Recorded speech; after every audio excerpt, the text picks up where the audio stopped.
I was standing at the port, sunscreen on my face, suitcase by my feet, when my phone buzzed. One text, just one, cracked something deep inside me. "Mom, plans changed. We're just taking the family."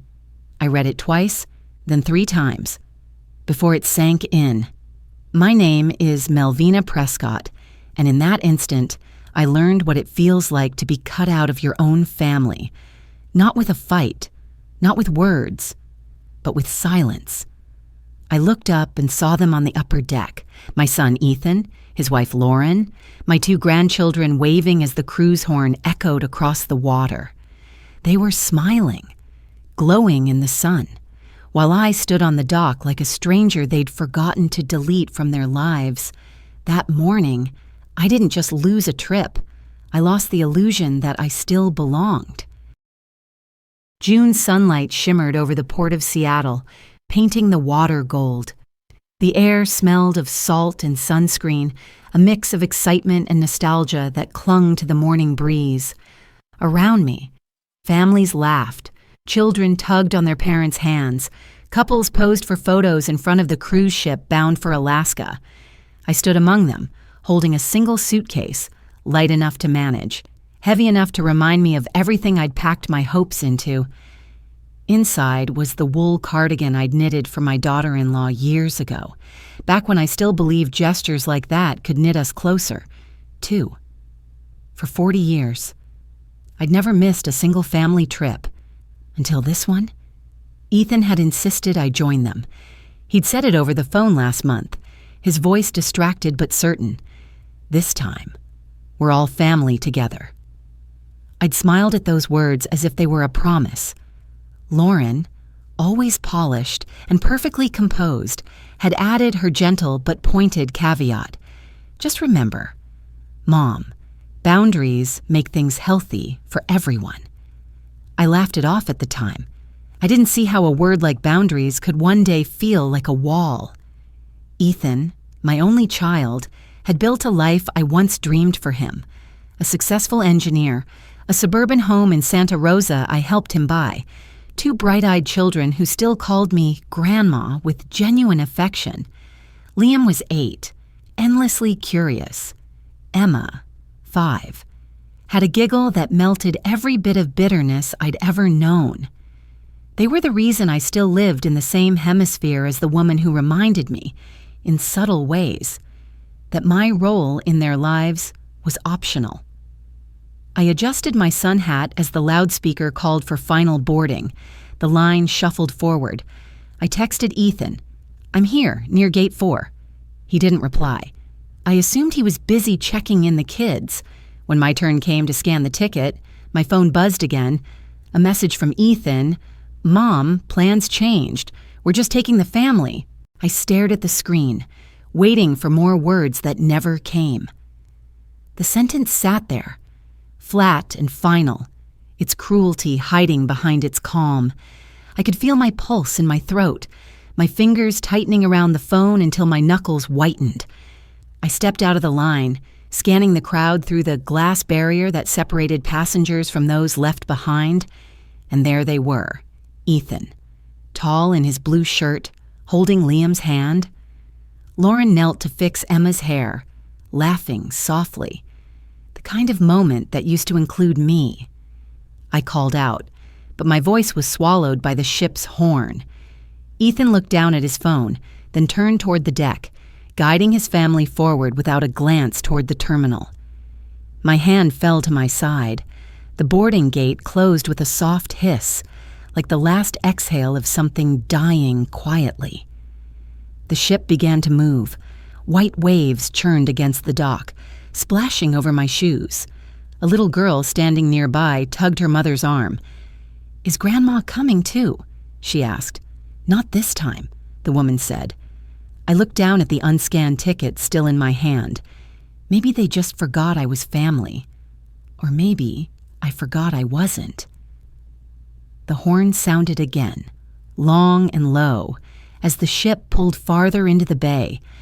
I watched until it blurred into a distant shimmer. My reflection caught faintly in the glass of the boarding window. a ghost watching her own family disappear. Minutes later, my phone buzzed again.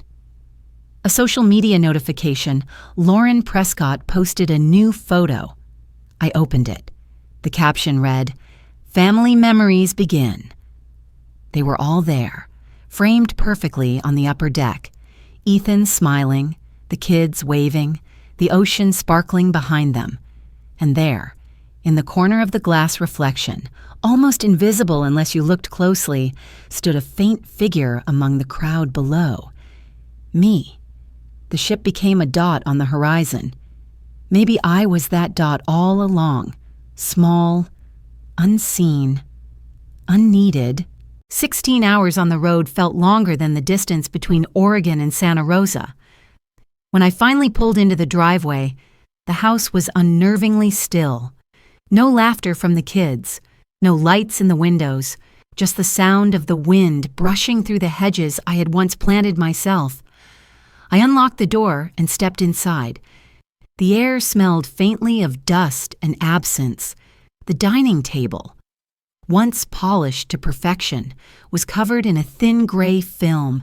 A framed photo of Ethan and Lauren's wedding sat on the mantel under a sign that read, "Our home, our love." I ran a finger across the glass, tracing their smiles. Every corner of that house carried my fingerprints. The furniture, the curtains, even the hardwood floors I'd refinished the summer after Walter died. It had always been their home in spirit, but mine in every legal sense.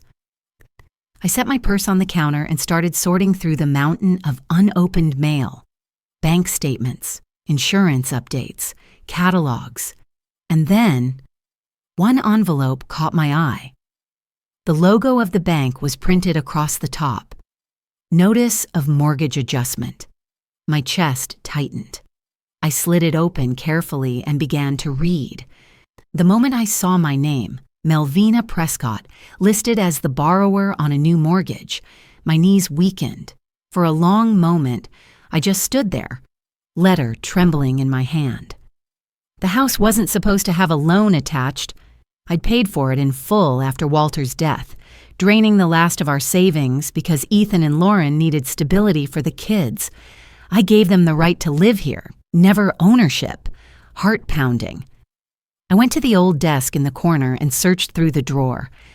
Buried beneath a stack of greeting cards and receipts was a folder I hadn't touched in years.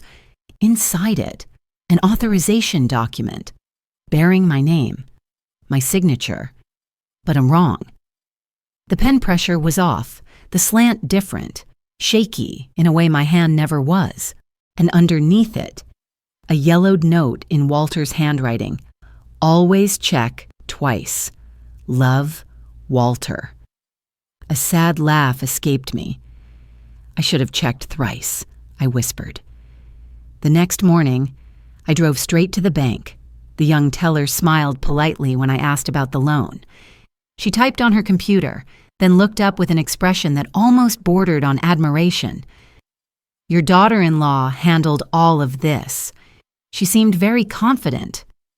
I felt something in me snap, quietly, like glass under cloth. "She's not my daughter," I said evenly. "She's a woman who used the word family like a credit card." The teller blinked, unsure what to say next. I thanked her, took the copies she printed, and walked out. The sun outside was too bright, too loud. Every sound, the traffic, the breeze, the slam of my car door, felt like an accusation. By the time I returned to the house, dusk had settled. I sank into the sofa, exhausted, staring at the framed picture hanging above the fireplace, the same one Lauren had once posted online with the caption, "Family Forever." In that photo, their happiness looked effortless, perfect, manufactured. And there I was, once again, present but invisible, a ghost behind the glass. They'd used my name, my house, my love, and still, I wasn't family enough to board a ship. The next day, I drove to a small law office tucked behind a row of maple trees. The brass plaque by the door read, Harris & Cole LLP. Harris had been Walter's friend for decades, one of the few people who still called to check if I was eating properly after Walter passed. His hair had turned almost completely white, but his eyes were still sharp as he looked over the papers I brought. After a while, he set them down and said quietly, Melvina, you're still the legal owner. They breached trust. I stared at the words breach trust as though they were a diagnosis. Should I sue them? Harris leaned back in his chair, folding his hands. No. Let them come home. Sometimes, silence is the loudest verdict. I nodded slowly. His words sank deep. That night, I returned to my empty house, brewed a cup of tea, and opened my old journal, blank for nearly a decade. On the first page, I wrote, When people stop hearing you, stop talking, start acting. Steam curled from the cup beside me, faint and ghostly. I scrolled through my phone and saw a new post from Lauren, a selfie, perfectly lit, her caption chirping, Boundaries are healthy, even with parents, especially with parents. I stared at it for a moment, then took a screenshot and saved it. She hadn't just cropped me out of her life, she was rewriting the definition of family for the world to applaud. On the table before me were 2 cruise tickets, one unused, the other printed with a glossy image of the Alaska ship. I picked them up, studied them under the lamp's glow, and felt the faintest tug of irony. I kept one ticket and tore the other clean in half, letting the pieces fall into my cup of cold tea. The ink bled instantly, swirling into gray-blue streaks that faded into nothing. The smell of salt and paper filled the air. They called it a cruise. I called it a revelation. And my silence would be the storm they never saw coming. Autumn came early that year, the kind that carried the scent of damp earth and endings. I drove through the back roads of Oregon to a modest real estate office tucked between pine trees. The woman inside, Emily, had kind eyes and a voice that didn't rush anyone. On her desk sat a jar of wildflowers and a wooden sign that read, Do what brings peace, peace. That was what Walter had written decades ago in his notebook about the patch of woodland he'd inherited from his grandfather. If you ever need peace, sell it, he'd scribbled in blue ink. Back then, I thought he meant emotional peace. But now, standing in that office, I understood he meant freedom, the kind you buy with closure. Sell the property discreetly, I told Emily. No family contact. She nodded. No questions asked. The papers were signed within the hour. I transferred every cent from that sale to pay off the Santa Rosa mortgage, dissolving the last tie that kept Ethan and me bound by debt. When I told Harris, he looked at me the way a priest might look at a confession too pure to judge. Once that debt is cleared, I said, they'll lose the illusion of ownership. He smiled faintly. That's not revenge, Melvina. That's restoration. Leaving the office, I passed by an old pawn shop I hadn't noticed before. In the window, under flickering fluorescent light, sat a gold ring I recognized instantly, my wedding band. The shopkeeper said casually, "Oh, that belonged to a young woman. Sold it for a new necklace." I pressed my palm to the cold glass, watching the ring glint under the sterile light. Once it symbolized loyalty and permanence. Now it was just an item in a transaction, like my trust had been. As I walked away, my phone buzzed. An email, subject line, re-insurance docs. It was from Lauren, sent to the wrong address, my old one, still linked to her contacts. I opened it without thinking. Once she passes, everything will be ours legally. No greeting, no hesitation, just strategy. I read it twice, the words cutting through me colder than the fall wind. I didn't reply. I simply forwarded it to Harris for documentation and archived it. Some betrayals don't need confrontation, they need witnesses. Later that afternoon, back in Emily's office, she watched me sign the final deed of sale. "You seem calm," she said, "because I'm not burning bridges." I told her, "I'm just removing the ones built over my grave." When I stepped outside, the forest whispered around me. The leaves drifted in circles at my feet, red and gold like old secrets letting go. The copy of the contract slipped from my hand and the wind caught it, carrying it into the trees. "You can't fake a signature on the wind," I murmured, and for the first time in months, I felt free. The sold sign staked in the lawn gleamed under the California sun. I stood across the street, watching movers load the last boxes into the truck. The house looked stripped bare, its walls pale where family photos once hung, its rooms echoing like something already forgotten. I'd left the keys in a sealed envelope on the kitchen counter, along with a short note. "Storage unit, Damir 13, paid for 3 months. The rest is yours to manage." When I saw their car pull up, I didn't move. Ethan stepped out first, his shoulders stiff, eyes searching the front yard as if expecting the scene to rearrange itself. Lauren followed, jaw tight, designer sunglasses hiding what she didn't want to feel. They entered the house together, their voices rising before I even turned the handle. Lauren's tone cracked through the empty rooms like a whip. "You sold our house." I looked at her steadily. It was never ours. It was mine. Ethan's anger came next, raw and wounded.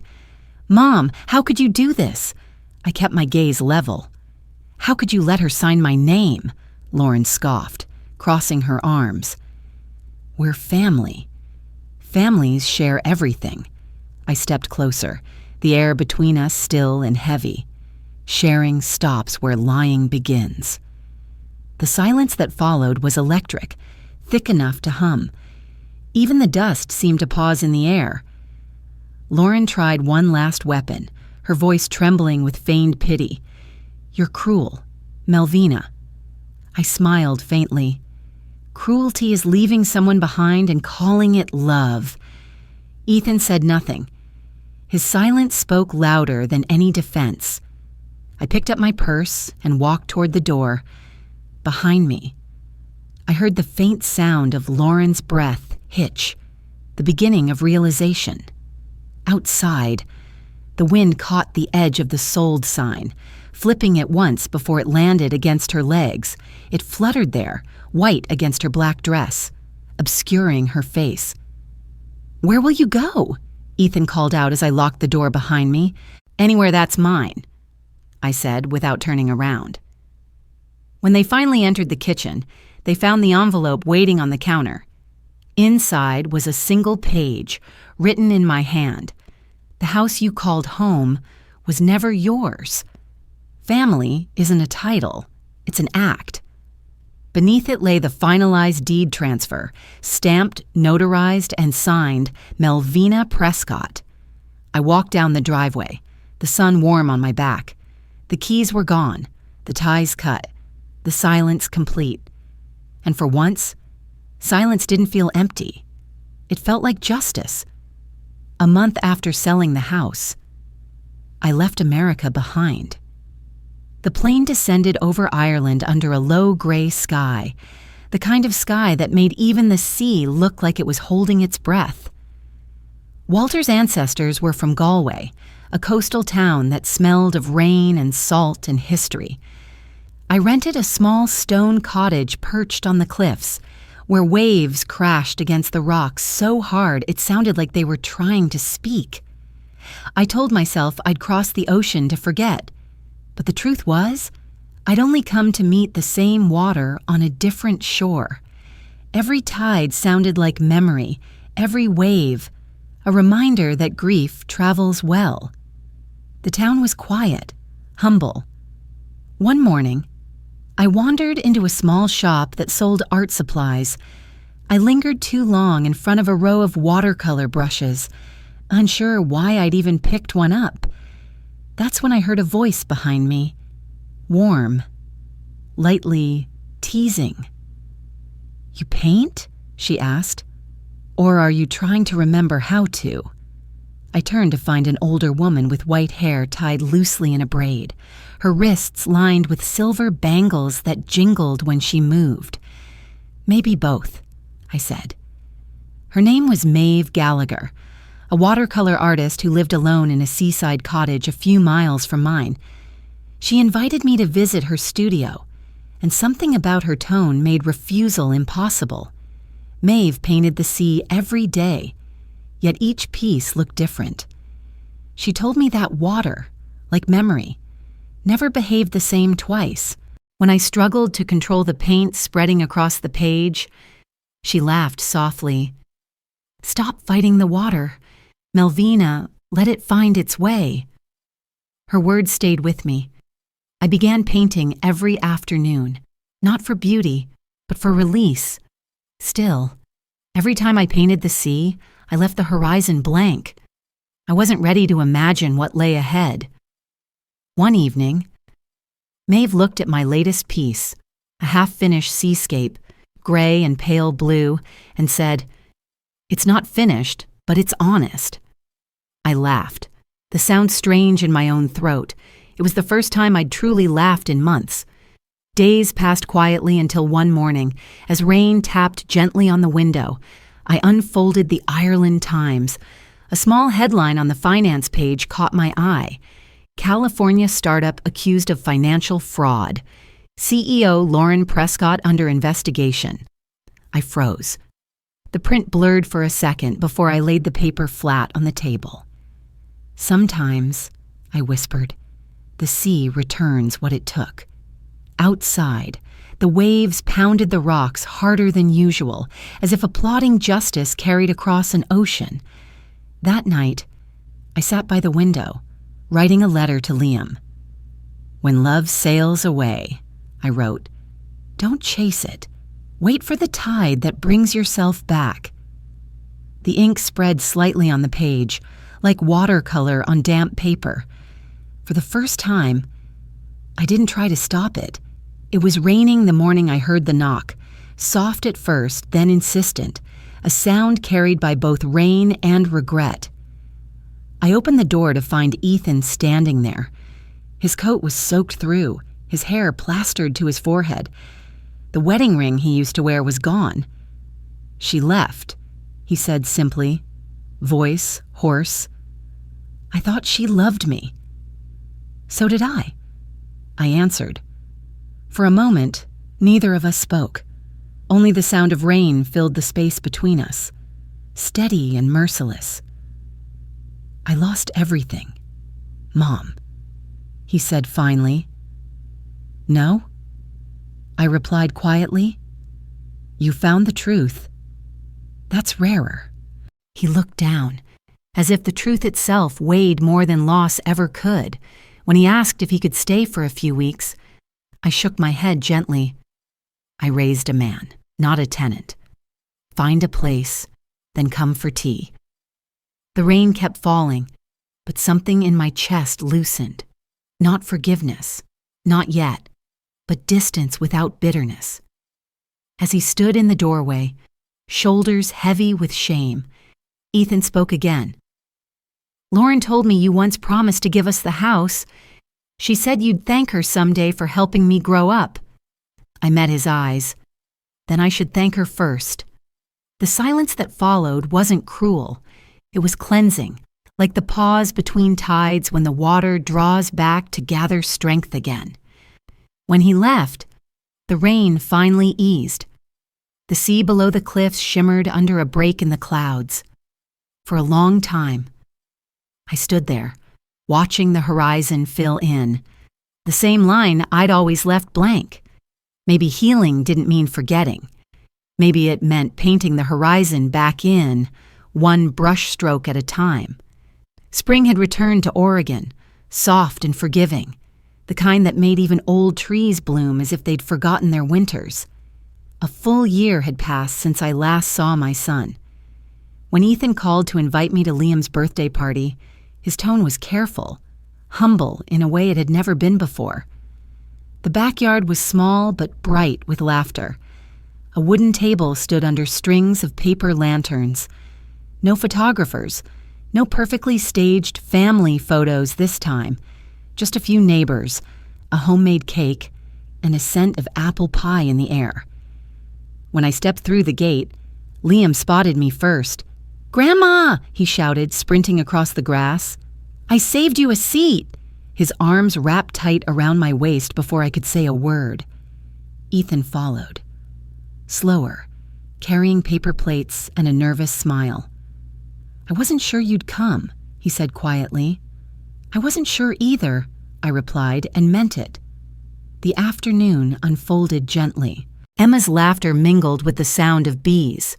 For the first time in years, the word family didn't sting. It simply existed. No performance. No audience. When the guests left, Ethan joined me on the small wooden deck, the sun dipping low over the garden. He stood beside me for a long moment before speaking. "I wanted to thank you, Mom," he said softly, "for not saving me." I turned to him. "You finally learned the hardest thing," I said. "Love isn't rescue." He nodded, then handed me a small envelope. I opened it. Inside was a cruise ticket. Alaska. Same route. The date printed in the corner read 1 month from now. "It's just symbolic," he said. "This time, you choose when to board." I folded the ticket carefully, then slipped it into my coat pocket. "This time," I said with a faint smile, "I'll decide when and with whom I sail." The air was quiet except for the rustle of petals falling from the cherry tree. Ethan hesitated, then said, "Lauren, she was sentenced last month. Fraud. She's in rehab now. She sent me a letter." I waited. She wrote, "I finally understand what boundaries really mean. Do you want to read it?" I shook my head. "No need," I said. "I lived the ending already." We stood there until the light began to fade, gold softening to amber. The warmth of it touched my hands, and for the first time, it didn't hurt to remember. When I left, Ethan walked me to my car. He hugged me, a quiet, sincere gesture that felt like an apology he didn't need to put into words. "You'll always have a seat, Mom," he said. I looked at him, at the man who had once been my greatest heartbreak, now learning how to love differently. "And you'll always have my respect," I told him. "The rest, you'll have to earn." The wind stirred through the blossoms as I drove away, scattering pale pink petals across the road behind me, the kind that never look back once they've let go. Morning in Oregon arrived quietly, the kind that felt more like a breath than a beginning. Mist clung to the trees outside my window, the kind of gray that softens edges and slows time. I sat at the small wooden table by the open window, a pot of tea steaming beside me and the sound of sparrows filling the silence. The sketchbook lay open in front of me, half-finished paintings scattered across its pages. Light spilled through the curtains, catching the dried pigments where blues and golds had bled into one another. For a moment, I simply watched it, the light moving gently across what once looked like mistakes. When the laptop pinged, I turned toward it lazily. It was an email from Harris. Ethan officially withdrew all claims and signed the property renunciation. "Everything is now solely yours." I read it once, smiled faintly, and whispered, "It always was." As I reached for my cup, my phone buzzed again, a text from Liam.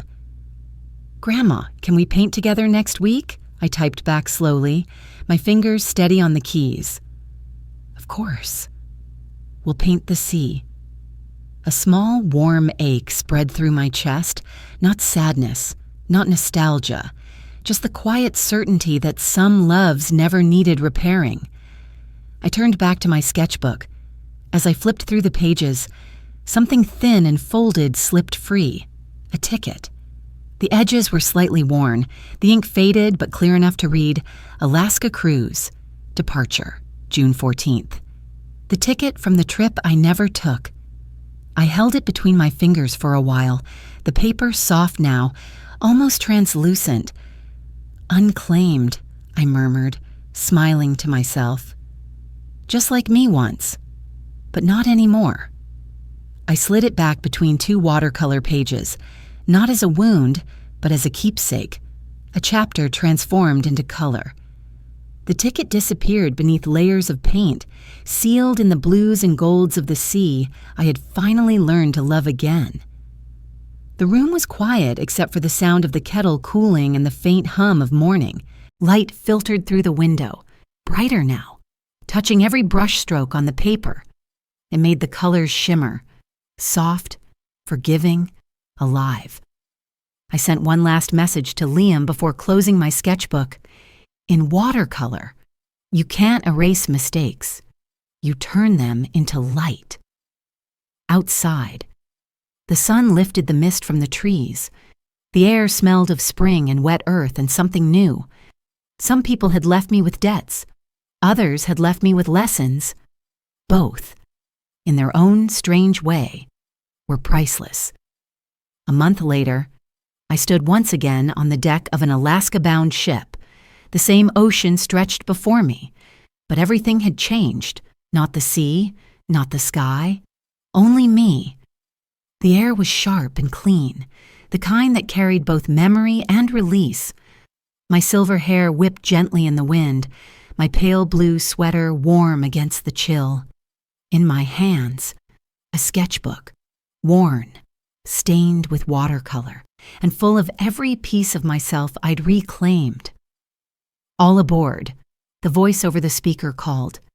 This time, I smiled and stepped forward by choice. No one was taking photos. No one waited beside me. Just the hum of the ship and the endless rhythm of waves beneath my feet. As the vessel began to move, I opened my sketchbook to a blank page and let my brush find the horizon, blue melting into gold, sea meeting sky. Not an ending, but a beginning. I wrote the final line in my journal, the ink steady, the words simple and true. He once said I wasn't family, but I've learned I am the captain of my own voyage.